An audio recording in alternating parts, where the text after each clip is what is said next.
নারায়ণগঞ্জ জেলা প্রশাসক মোহাম্মদ জাহিদুল ইসলাম মিয়া বলেছেন, নারায়ণগঞ্জকে সবুজায়ন করে একটি পরিচ্ছন্ন ও টেকসই শহর হিসেবে গড়ে তোলার কাজ অব্যাহত থাকবে। বিস্তারিত থাকছে এস.এম. জহিরুল ইসলাম বিদ্যুতের প্রতিবেদনে।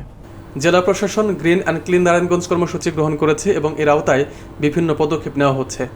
রবিবার সকালে সিদ্ধিরগঞ্জের ডিএনডি লেক মঞ্চ এলাকায় বাংলাদেশ রেড ক্রিসেন্ট সোসাইটি ও ক্লাইমেট চেঞ্জ অ্যাডাপ্টেশন প্রজেক্টের আয়োজনে বৃক্ষরোপণ কর্মসূচি 2025 উদ্বোধনকালে জেলা প্রশাসক এসব কথা বলেন।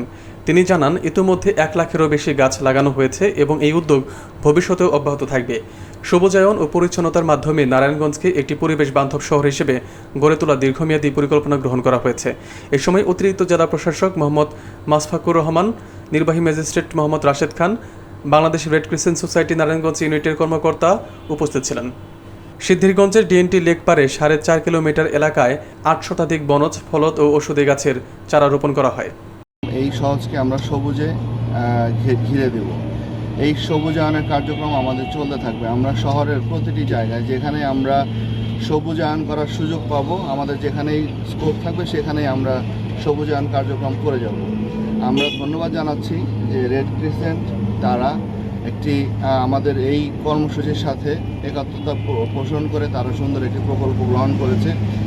তারা এই সিদ্ধিরগঞ্জের এই ডিএনডি লেকের পাশে 4.5 কিলোমিটার জায়গায় তারা 800 গাছ লাগানোর উদ্যোগ গ্রহণ করেছে।